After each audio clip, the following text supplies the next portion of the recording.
बार मैनपुरी में भी कमल को खिलाना है। मैनपुरी में हमेशा वीआईपी कैंडिडेट रहते रहे हैं, लेकिन अब वीआईपी कल्चर के नाते कोई लाभ मैनपुरी को अलग से होता नहीं रहा।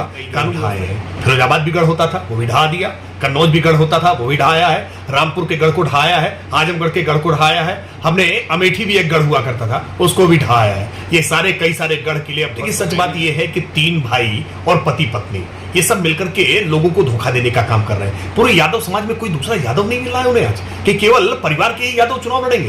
ये उत्तर प्रदेश का यादव कन्नौज क्रांति नहीं है, समाजवादी पार्टी के लिए भ्रांति है। समाजवादी पार्टी भ्रम में है कि किसको प्रत्याशी बनाए। बार बार उसके बावजूद डिंपल यादव चुनाव हारी, तो कन्नौज का स्पष्ट है संदेश, हारी थी डिंपल, हारेंगे अखिलेश। करहल पहुंचे भाजपा के प्रदेश प्रवक्ता राकेश त्रिपाठी का हुआ जमकर स्वागत सत्कार। पत्रकारों से खास बातचीत करते हुए राकेश त्रिपाठी ने बताया कि कन्नौज क्रांति में भ्रांति न पाले अखिलेश यादव। करहल पहुंचने पर खास बातचीत करते हुए कई बड़े बयान दिए। उन्होंने कहा कि 80 की 80 सीटें यूपी में भाजपा जीतने जा रही है, जिसमें मैनपुरी भी शामिल है।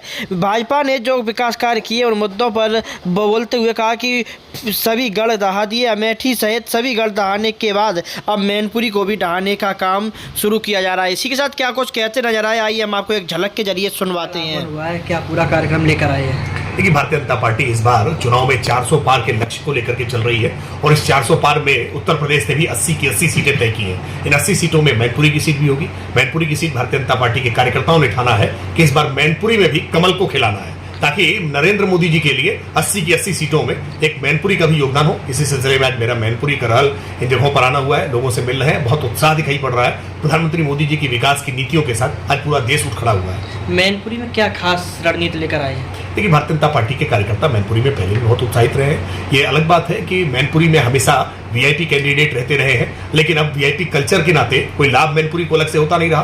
कानून व्यवस्था जब बुरी होती थी तो मैनपुरी के लोगों को भी उसकी समस्या झेलनी पड़ती थी, लेकिन आज चतुर्दिक विकास हुआ है। विशेष करके गरीब तबके के लिए आज कई सारे बड़े काम प्रधानमंत्री मोदी जी के कारण हुए हैं। आज उनको पक्के आवास मिले हैं, शौचालय मिले हैं, उज्ज्वला गैस के कनेक्शन मिले हैं, आज बिजली के कनेक्शन मिले हैं, आज तमाम सारी ऐसी योजनाएं हैं जिनसे आच्छादित हुए हैं। आयुष्मान योजना के तहत 5 लाख का बीमा कवर मिला है। इन सारी योजनाओं के कारण आज गरीब तबका विशेष तौर पर भारतीय जनता पार्टी के साथ खड़ा है। बस 1996 से लेकर अब तक सपा का गढ़ रहा है मैनपुरी। क्या इस बार जो है बीजेपी तिलिस्म तोड़ेगी? लेकिन भारतीय जनता पार्टी ने ऐसे कई गढ़ ढाए हैं। फिरोजाबाद भी गढ़ होता था वो भी ढहा दिया, कन्नौज भी गढ़ होता था वो भी ढाया है, रामपुर के गढ़ को ढाया है, आजमगढ़ के गढ़ को ढाया है, हमने अमेठी भी एक गढ़ हुआ करता था उसको भी ढाया है। ये सारे कई सारे गढ़ किले अब ध्वस्त हो गए हैं। नरेंद्र मोदी जी के नेतृत्व में आज देश का गरीब उठ के खड़ा हो गया है, अपने अधिकार के लिए जागरूक हो गया है और वो भारतीय जनता पार्टी के कमल के फूल को वोट देने के लिए तैयार है। समाजवादी पार्टी ने कन्नौज में अपने कई प्रत्याशी बदले, अचानक से आज अखिलेश यादव ने नामांकन कर दिया।